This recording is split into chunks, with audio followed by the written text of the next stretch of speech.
I'd like to welcome you to the land of Israel. We have a very special guest today. This is Elder Don Esposito. He is our guide in the land of Israel. And by the way, we're in the land of Israel. You can see the old city behind us.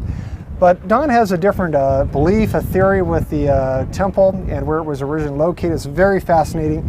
And we wanted to share that with you. So Don, help us understand where you believe the temple was originally located and possibly will be rebuilt. Yes. And why? Yes.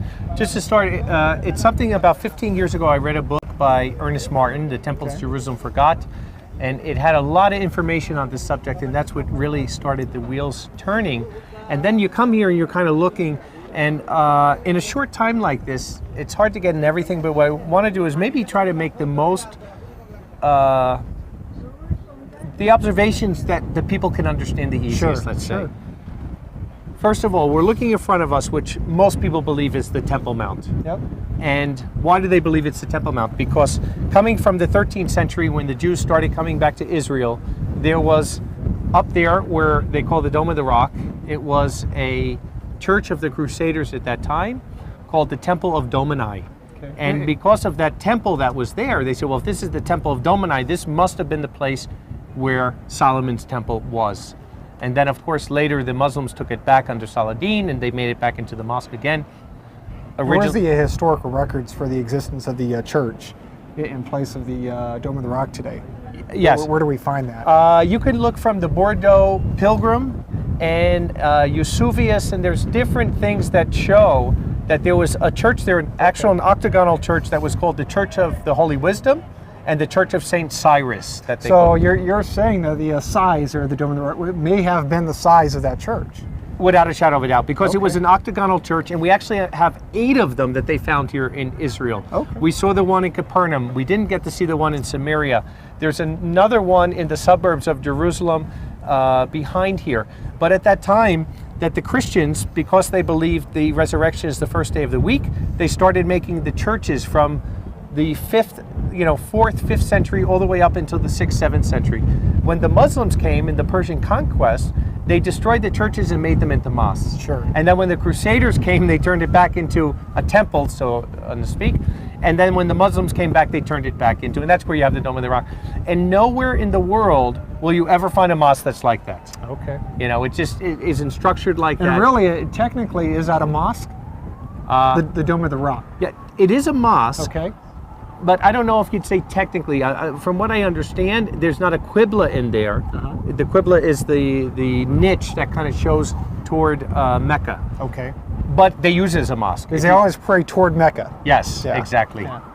So the other thing that's very interesting is if we look at the dimensions of the harem, that's what they're calling it, the harem. So what's the meaning of harem?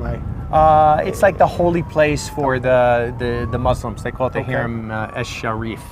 So if you look at the dimensions of that, every Roman fort was 1,200 by 600 feet square or rectangular.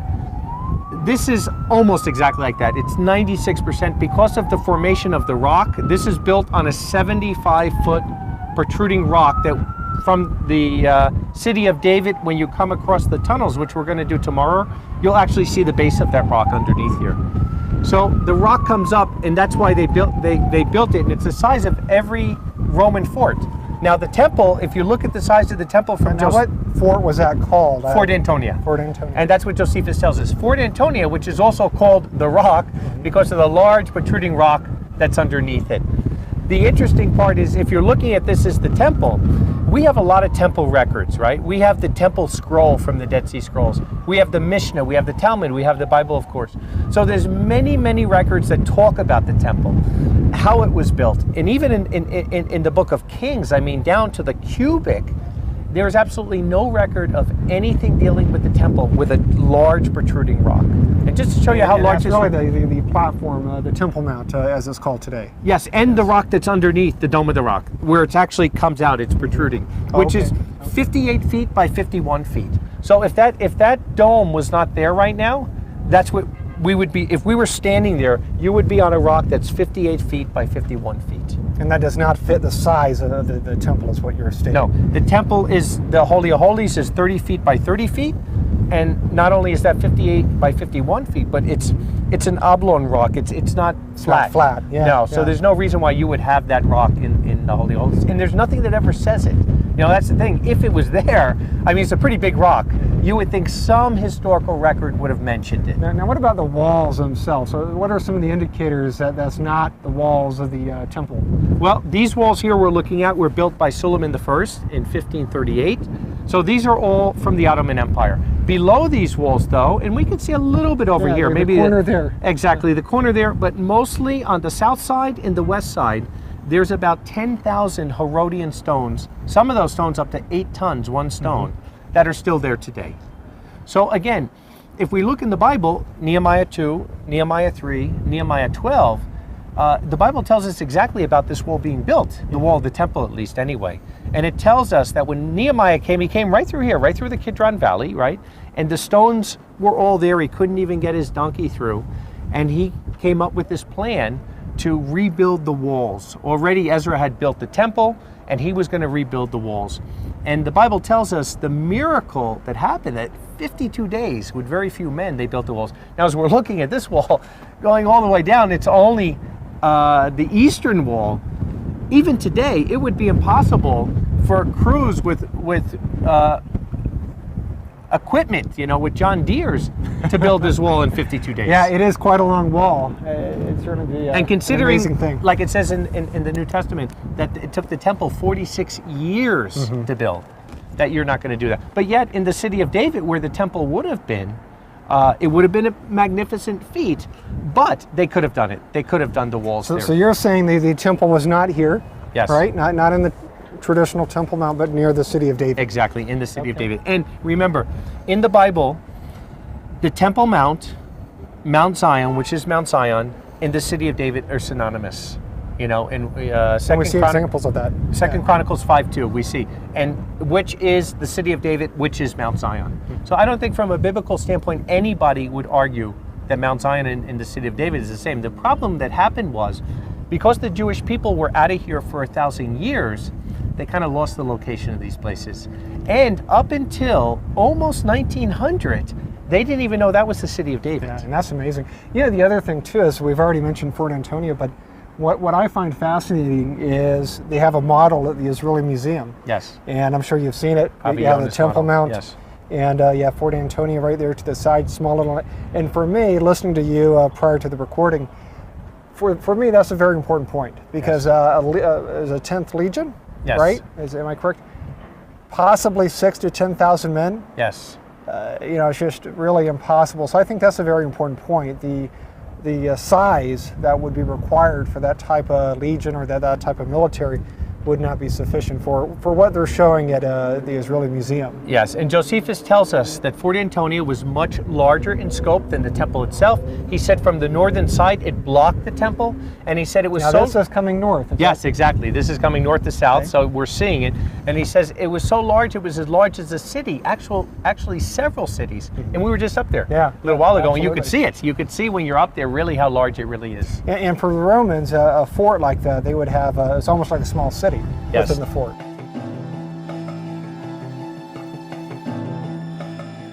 The inward parts had the largeness and form of a palace, it being parted into all kinds of rooms and other conveniences, such as courts and places for bathing, and broad spaces for camps, insomuch that by having all conveniences that cities wanted, it might seem to be composed of several cities, but by its magnificence it seemed a palace. Flavius Josephus, War of the Jews. The Romans and the Jews do not intermingle whatsoever. So the Roman soldiers that are here, and any other Romans that are here that are helping them, they would be not only in the fort for times of military, they're living in there. Their barracks are going to be in there, their housing is going to be in there, their markets are going to be in there, their temple is going to be in there. Every single thing of the facet of their life is going to be inside that little city more than a fort.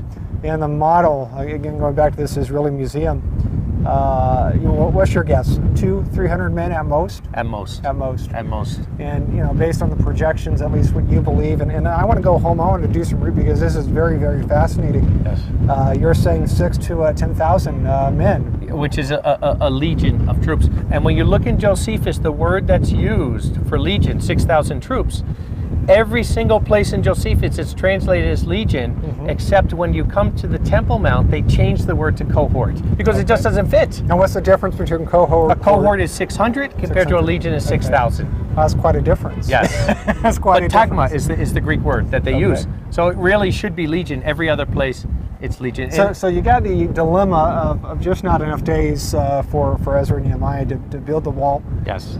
You certainly have the issue of the 10th Legion. Where would they be? Yes. Let's focus a little bit, unless you have something else to share, but tell us a little bit about the city of David and why you believe it's there. Yes. Well, one of the main facets of a temple, right? When you're thinking of the temple and you're thinking of the presence of Elohim, right? From the Garden of Eden, it's associated with living water. And Psalm 29 even says Yahweh sits above the water. But it says that Yahweh sits above the deluge, that it's like this deluge of water that's coming there. So the concept, and actually it's in all religions, it's not just in the Bible, is always that a temple is going to be built near living water because living water represents life. And we know it even from Ezekiel 47. When the third temple is built, there's water that comes from underneath the temple, and it goes through this Orava right now, there. what was that origin of the water? The origin of the water would be the Gihon Spring. There's only one water source here in Israel. And without Or in that Jerusalem, source, I'm sorry. really Jerusalem would not exist today. No, it couldn't. Not as a big city. Yeah. There's like in Rogel, that's a very small spring that's a little bit south of here. But as far as being a city, you have to have a major water source, and there's only one. Gihon, the gusher. Now, you were telling me, and again, I've never heard this, very fascinating, that the water would actually come up, Yes. if I understood you correctly, in the temple. Yes. That is amazing. Tell us a little bit more about that. It would come up, it would gush, that the historical records tell us, up to 400 feet. And what would happen is, it's one of only about 12 siphon springs in the entire world that's over here. So the water would gush up from the Gihon, and then it would come over into the Mount of Olives. Now, what do we hear about these springs gushing up? Like, is that from Josephus, the Bible? Josephus and other historical records, but from with David Seeloff, who is the leader of the Ascalon website that took over for Ernest Martin after he passed away, he has 5 historical references that talk about this happening like that. That the water is coming up from the source of the Gihon up to 400 feet, and then it would come over here into a gigantic cavern, and then it would, by gravity, it would come down to the temple from here. So can you imagine? That's all natural. Yeah, that's amazing. That Yeah. really is. And I was at the City of David 2014. It really is a phenomenal place. Yes. Now, that's Mount Zion then, right? City of David, same thing. Yes. Was it always that elevation? No. In the 2nd century BC, Simon the Hasmonean, because Antiochus That was part of the Maccabees. part of the Maccabees, Okay. who are part of the revolt going into Hanukkah. After Antiochus Epiphanes sacrifices a pig on the altar there, they felt that the place was defiled, and they felt it was not, it was too easy to conquer, because where the citadel was, David's citadel, was abutted to the temple. So wherever David's tower is, the temple is going to be right next to it. So because of that, after David's citadel was destroyed, which, again, David's not there at that time, in 134, Simon the Hasmonean, Josephus tells us this, for 3 years, took 3,000 men day and night, and moved the earth, actually, from Mount Zion up toward the upper city. So that hillside would have been much larger at that point. Exactly, and as you come out of the modern Dung Gate, you can actually see it, because you come out of there in the Typhonian Valley, which is the valley between Mount Moriah and the upper city. And near the western wall, you see the valley, but as you come out of the gate, you see it humped. You start to see where that dirt was moved Now, from. you were showing earlier, it's kind of hard to see.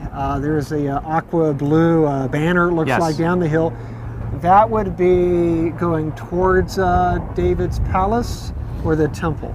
Yeah, where the banner is, it's right above the Milo, which separated. Now explain that term Milo. Milo means fill. Okay. And there was 2 hills, you could say. There's the Ophel Hill, where Ornan's threshing floor was, that David bought for the temple. And then there was the Akra, which is like a citadel, where David builds his palace. But yet between them, it's like a little valley. Sure. So You Like could a do a couple, ravine, yeah, yeah. like a ravine. Yes. So you could build a bridge, I guess, going across. But what Solomon decided to do was actually fill that whole valley up and make it into one ridge. Okay. And that's why Psalm 122 says, Jerusalem is a city built unto itself.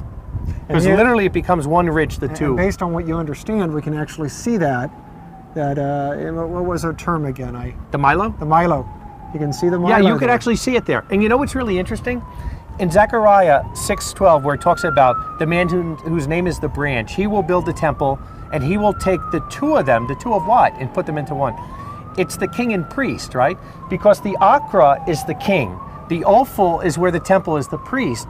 But what does Solomon do, who's a type of Messiah? He puts them into one. The same way, Yeshua is Sure. king and priest, and he's Sure. coming back to put the two of them. So it's really symbolic that way too, when you're looking at the Akra and the Ophel as king and priest, and yet the mounds coming into one. Okay. Now, is there anything else you want to share with us as with the Temple Mount, with the City of David? Anything else? Well, one thing is from this southeast corner here that you can see, right? Yes. Josephus tells us from the southwest corner, so on the other side of that corner, that there were two colonnades from the Fort Antonia that went to the temple that were 600 feet long. So actually people say, do you know where exactly the temple could be? And we say, we can know. We can know where the northern wall of the temple is. If you just go where the Alaska Mosque is, and you could see Okay. the big mosque Yep, where yep. the dome is. From there, if you counted from that wall and just went exactly 600 feet, you would come to the northern wall of the temple. Yeah, that would be the beginning of it. 600 feet from the mosque Yes. is the beginning of the temple. Exactly. Okay. And That is- if you put the temple this way, like if the temple is on this mount, not only is there nowhere to put Fort Antonia, they have to make it. Yes. There's certainly nowhere to put the colonnades, because where would you put them? There was nothing that was there. It couldn't go into that area. So that's the problem they have, and that's why I'm actually in one way glad that Avi Yonah made the model the way he did, because it really exposes their problem with putting the Temple Mount here. Yeah, it does. I think for me, listening to your explanation, because again, this is very new to me. Yes. I saw a video on this, I think, a few weeks ago, but Fort Antonio is a big problem. Yes. Based on what you're saying, 6,000 to 10,000 troops. Again, looking at the current model that's in the Israeli Museum, there's just no way. Yep. There's no way. And connecting again the Mount Zion with the City of David and where the temple, Yes. I think that's pivotal as well. And the other thing too is a water source. Yes. During the temple, there were sacrifices. You had to have some sort of water source. Is there any water source today or historically on the Temple Mount?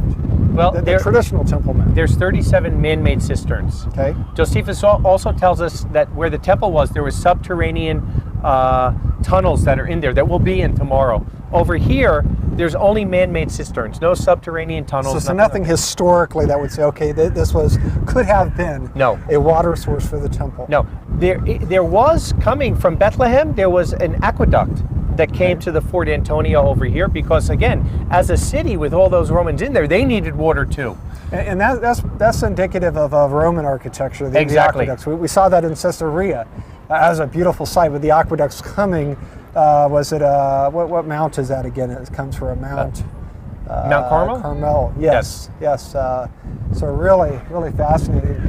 Yeah, and again, you wouldn't, if you had a pure water source that you have to have by law, by Yes. Jewish law, for your sacrifices, you're not going to forget that and build your temple a third of a mile away and aqueduct water in. It Sure. just makes no sense. So the fact, like some people will say, no, there was water coming from the aqueduct from Bethlehem. Well, of course, because 10,000 people are up there. But it's important, I think, to realize that the aqueducts were used more for Roman, Absolutely. not Jews. Yes. So an important point.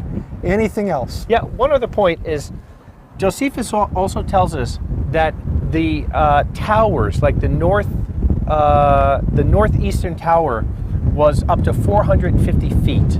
The walls were up to between 300 and 400 feet, and the towers were 450. If you look right here at the wall of the harem, it is impossible structurally to build that wall that high. That's like a 40 to 45 story skyscraper. They didn't have the technology in that day. Well, how can they have it down there? As we're looking at the Kidron Valley, the Kidron Valley slopes way down. So I see that. yeah, and we're not even seeing the bottom of it. But from when we stand in the City of David and you look down to the base of the Kidron, you could easily get up to 450 feet. without having to, put too much into the imagination. So even just looking at it structurally, it would be impossible to build that wall that high. And what do people say? Josephus exaggerated. Yeah. He's just giving an And yet, estimate.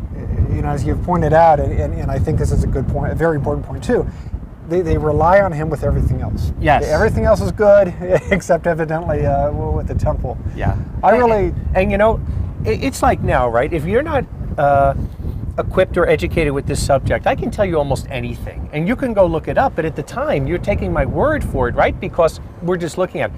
Remember, Josephus is a contemporary. He's Yes. writing these things that people who saw it. So if he's exaggerating like that, somebody would have came out and said, wait a second, I'm seeing this. It wasn't like this. It wasn't built like this. Like the fact over there on the ridge. See that ridge over there? Josephus said the ridge from the Kidron Valley to the Tryphonian Valley was exactly 600 feet. You can go there and you can measure. It is exactly and 600 again, that's feet. from the mosque. No, from here. Oh, from the from city that of corner David, there. from ridge to ridge where the temple was. He said was 600 feet. From it's ridge exactly to ridge. 600 It's exactly feet. 600 feet. They measured it. Huh. So it's not 700, it's not 650, it's not 550. Exactly. Over here, it's nowhere near it. It doesn't even, not even close to it. From ridge to ridge, it's about 1,200 feet. Sure. Yeah. Well, Don, I'd like to thank you for helping us understand this. It really is interesting, and I think it's good for all of us to rethink, to re-examine the evidence. There's so many traditional thoughts and beliefs. So again, thank you for being here, and by the way, thank you for being our tour guide. You've been very, very good. We've thoroughly enjoyed the trip. Have a few more days, but thank you for Been my being blessing. here and sharing this information with us.